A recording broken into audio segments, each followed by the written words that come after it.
I'm Representative Priscilla Giddings, here with two of my colleagues, Representative Christy Zito and Representative Heather Scott. This legislative session, we're working with fellow conservatives to come up with conservative solutions to legislative issues instead of just accepting the top-down, one-sided perspective. Some of the big issues we're working through in the legislature this year include victims' rights, tax cuts, and Medicaid expansion. We believe there are good conservative options to all of these, and we look forward to presenting them during this legislative session because we understand that Idahoans demand alternatives. Today, we're going to be discussing victims' rights. Last legislative session, Marsy's law failed to get out of our State Affairs Committee, ultimately leading to the creation of a huge lobby effort called Marsy's Law for Idaho. This nationwide effort is being funded by a California billionaire who is spending lots of money right here in Idaho to get Marsy's Law passed this year. To counter their efforts, conservatives came together and dug into the heart of the issue because we really wanted to know what would help Idahoans. So we have been meeting and talking to victims in an effort to find Idaho solutions. Today we submitted the Idaho's Victim Protection Act to the State Affairs Committee, and it will be given a print hearing next Thursday. The first red flag we had with Marsy's Law is that it's being pushed by an out-of-state group that has been grooming Idahoans into believing there is a need for some more victims' rights. It's frustrating and disingenuous for this lobby group to use an important issue such as victims' right to run a campaign strategy against conservatives. This is some of the tactics they have been using. Resorting to tactics of guilt and pity by posting things like this is very disrespectful to victims and shows a lack of sensitivity. It's unfortunate that this is the way they're trying to deal with meaningful legislation in our state, and it makes me question what is their true agenda in this state.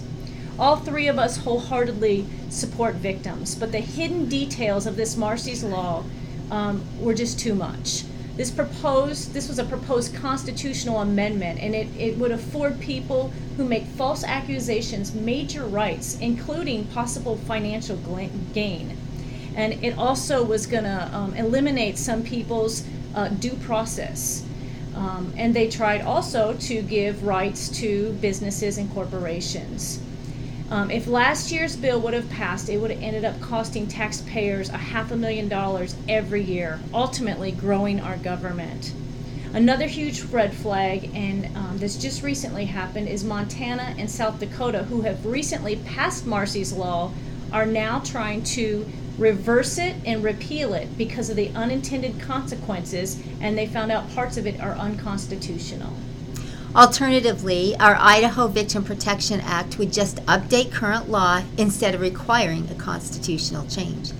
It costs the taxpayers somewhere around $200,000 to change the Constitution. This is an unnecessary cost. Laws are more adaptive, they're more reactive, and can be altered as we find better ways to help protect victims. Our solution could go into effect this year instead of having to wait for a ballot initiative and not take effect until next year. The best part of this is the plan would be more cost-effective, and it would be respectful of hardworking taxpayers' money.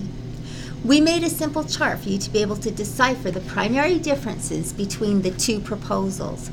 You can see a copy of this and compare the pieces of legislation by going to growingfreedomidaho.com.